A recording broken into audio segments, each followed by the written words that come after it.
여러분 안녕하십니까? 미코신입니다. 미국장이 막 시작됐습니다. 제가 보유하고 있는 종목 요 5가지 중에서 우선 델타 에어라인과 에어비앤비가 소폭 상승세를 보이고 있고, 우버 테크놀로지스는 이제 하반 경직성을 다 마무리 지은 것으로 보인다. 니콜라와 로스턴 모터스는 언제나 그렇듯이 상승 몇 번 오면 조정은 반드시 따라오게 되는 끝없는 상승이라고 하는 것은 얘네 둘한테는 넉넉지 않은 것으로 보입니다. 우선은 국내 주식부터 먼저 노가리를 까 보겠습니다.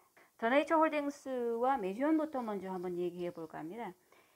더네이처 홀딩스는 제가 22일에도 적극이라고 생각을 했고, 메지온은 아마 적극이었다가 제가 중립으로 바뀌지 않았나, 이제 게시글에 조정과 상승의 반복이 예상이 된다. 이번 주 내일 그랬습니다. 장초 약세가 왔다가 장 후반에 회복하고 계속 18만원과 19만원을 계속 테스트하는, 18만원 지지와 19만원 돌파를 계속 테스트하는 그런 이번 주 한 주가 지속됐었다. 일단 예상은 맞았던 것 같고, 다음으로는 더네이처 홀딩스는 제가 왜 계속 꾸준히 적극이라고 이제 말씀을 드렸느냐. 30일에 당연히 이제 무상증자 신주 상장이 예정돼 있었습니다. 8월 한 달간은 사실상 예측 불가능한 상황이었다. 왜냐하면 거래량이 너무 없이 그냥 자기네들 판에서 몇 주 안 되는 거 가지고 놀고 있는 그런 판이었다. 그렇지만 이제 30일 가까이 다가오고 30일 이후부터는 주가가 어떻게 될지는 사실상 이제 그림이 그려지는 그런 상황. 30일에 무상증자 신주 상장이 됩니다. 그러니까 보통 추가 상장이 되거나 신주 상장이 된다라고 하면 주가가 우선 무겁습니다. 그래서 당연히 하락 가능성이 큽니다.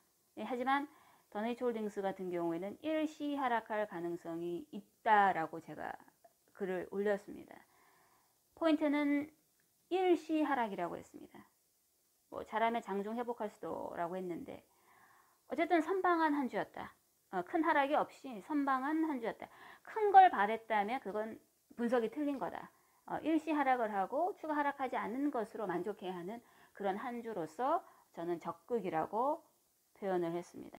TNL과 녹십자 랩셀을 보겠습니다. 우선 녹십자 랩셀은 제가 22일에는 중립이었다가 적극으로 바뀌었고, 22일에는 중립이었다가 적극으로 바꿨고, TNL 같은 경우에는 아마 제가 적극이었는데 29일에는 제가 중립으로 했습니다. 무중물량 차익 실현했습니다. 예, 보시다시피 22일에는 TNL을 제가 적극일 거라고 썼습니다. 녹십자 랩셀을 바로 위에 했습니다. 중립이라고 했습니다. 중립이라고 했습니다. 그러면 TNL 무중물량을 차익 실현했고, 이유는 당연히 상승에 따른 피로감으로 조정은 필연적이다. 두 번째로 수급이 참 괜찮았다. 근데 이제 이런 수급 유입이 지속된과 동시에 만약에 8월 마지막 주 9월 초 양지수가 우상향만 해준다면 TNL 하락할 필요는 없다. 조정 없이 상승도 가능하겠다라고 글을 올렸습니다. 오늘 양시장 좋았고 TNL은 지수 따라 상승을 잘 올라가 주었습니다. 다만 이러면서 제가 하단에 올려준 것은 따로 읽어보시길 바랍니다. 녹십자 랩셀 같은 경우에는 녹십자가 얀센과 이제 백신 위탁 생산 협의설이 돌았고, 그래서 녹십자가 좀 같은 계열사로서 주가가 상승세가 나옴에 따라 이번 주는 그냥 녹십자 랩셀의 본연의 재료보다는 녹십자한테 묻어가는 장세였다. 그래서 아직 가격 대립이 102,000원, 103,000원대 계속되고 있다. 근데 웬걸 주가가 103,000원대를 넘어버렸습니다. 이건 무엇을 의미하겠습니까? 이제 주가 방향이 9월 초에 드러났으니 앞으로 주가 방향은 정해진 것 같습니다. 상방인지 하방인지, 하방인지 상방인지 주가 방향은 정해질 것 같습니다.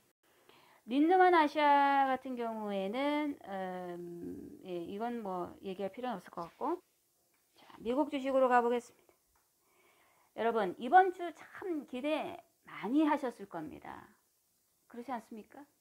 니콜라한테 이슈가 이번 주 재료가 너무 많이 나왔습니다. 뉴스가 기대 정말 많이 하셨을 것 같습니다. 제가 썸네일에 썼습니다마는 기대는 하되 착각은 말아야 한다. 가 제가 이번 주에 드리고 싶은 말씀입니다. 정말 이번 주에 기대를 많이 하셨을 것 같습니다. 물론 뭐 기대를 안 하셨다면 잘하신 거고, 기대를 하셨다면 분석하는 데 있어서 조금 더 공부가 필요하다. 우선 제가 22일에 이 게시글을 뭐라고 썼냐면 엑스포 할 거다. 그리고 거기에 스피커로 에너지부 사장이 가서 뭐라고 말을 할 거다. 그리고 최근 정보 보조금 승인으로 인해서 니콜라 수소 연구 발전에 충분한 어떤 인정을 받고 앞으로도 어떤 미래지향적이다.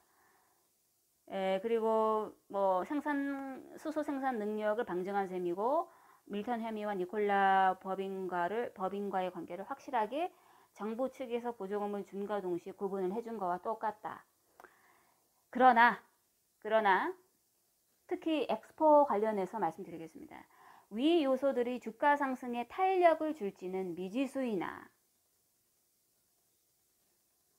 서브지 메인은 아니다라는 말입니다. 그러니까 차트상을 보게 되면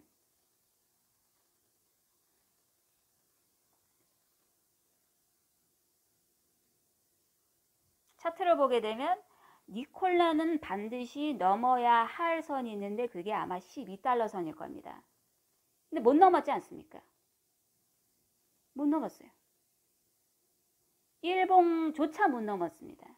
하물며 주봉을 넘을 수 있을까? 그 엑스포 하는 거 하나 때문에? 그 엑스포에 니콜라만 참석하나? 엑스포에 니콜라만 참석하나? 카시도 참석하네? 토요타도 참석해서 뭐라고 말을 했다네?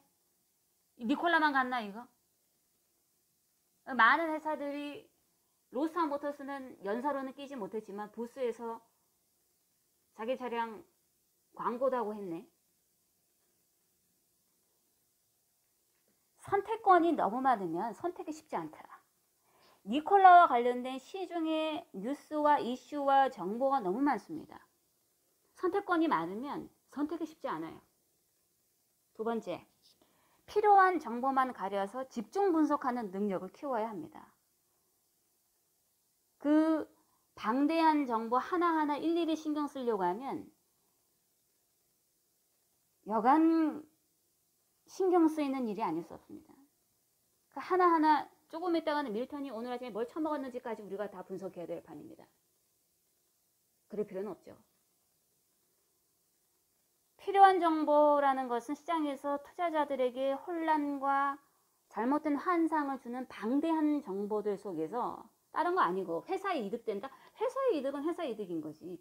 주주들한테 이득이 돼야 하는, 즉 주가에 반드시 실질적으로 영향을 주는 정보를 찾아내는 능력이 필요하다라고 말씀드리겠습니다. 그게 엑스포는 아니었다라는 거죠. 엑스포는 서브다, 서브. 메인 주된 건 아니었다. 그러니까 연사를 또 참여하네, 뭐라고 어떤 말을 하겠네, 그런 기대감을 주지만 그 기대감을 넘어서는 실질적인 주가에 영향을 끼치는 정보는 아닐 수도 있었다라는 겁니다.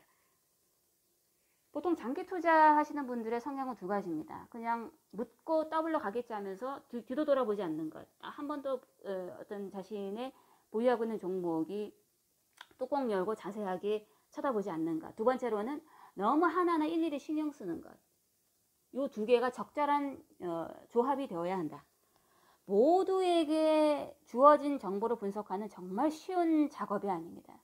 왜냐하면 모두에게 주어진 정보가 나만 아는 게 아니고 모두가 알고 있는 것이기 때문에 이 정보가 실질적으로 정말 확실하게 주가에 영향을 주는지 안 주는지 나만 알고 있는 비밀이 아니기 때문에 그 수많은 글자의 기사 내용에서 실질적인 핵심 키워드를 찾는 건 쉽지 않은 일이라는 것이죠. 그래서 뭐 비단 니콜라뿐만 아니고 모든 주식에 있어서 방대한 뉴스에서 그 중에서 실질적으로 다르고 다른데 거기서 키워드 하나 찾아내서 주가에 영향을 끼치는 요소를 파악하기란 쉽지 않다.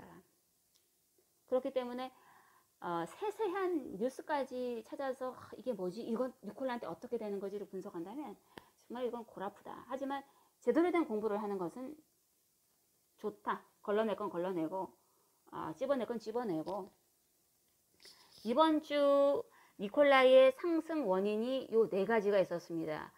올해 전기차 준비가 확실하다. 두 번째 퀸 컴퍼니하고 딜러 계약 체결했다. 그래서 수소 전기차를 판매할 예정이다. 세 번째로는 이제 어제입니다. 버시와의 협력 계약 체결을 했다. 그리고 네 번째가 엑스포에 참여를 했다. 특히 연사로 참여했다라는 것인데 과연 이 네 가지 중에서 실질적으로 가장 니콜라의 당장의 주가에 영향을 준 것은 뭡니까? 우선 첫 번째, 올해 전기차 준비가 확실하다. 두 번째가 수소전기차를 판매할 예정이고 세 번째가 버시와의 협력 계약 체결을 했다. 자, 그런데 여기서 4번인 엑스포는 그냥 회사의 1년에 반드시 해야 하고 참석해서 어떤 액션을 취해야 하는 그런 여러 가지 행사들 중에 하나였을 뿐입니다. 여기에 많은 의미를 부여했다면 피곤한 겁니다. 자, 그런데 저는 개인적으로 니콜라와 관련돼서 이번 이 네 가지 이슈들 중에서 하나 픽을 하라고 하면 전 3번입니다. 제가 이제 멤버십 게시판에도 3번에 대한 뉴스만 올렸을 겁니다. 3번에 대한 거. 물론 이제 1, 2, 3번이 주가에 영향을 끼쳐서 이번 주에 한 15% 정도 상승하지 않았습니까? 근데 그 중에서도 저는 특히 3번이었다. 실질적으로 여기서 주가에 영향 끼친 거는 4번 아닙니다. 1, 2, 3번이지.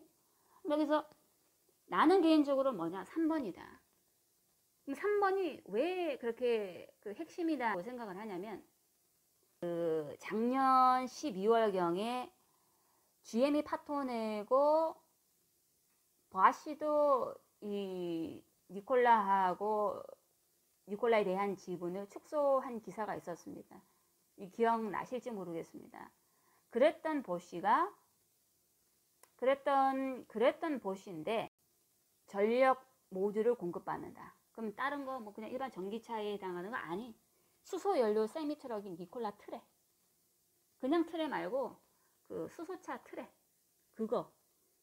거기에 전원을 공급하는데 사용될 예정이다. 그래서 23년에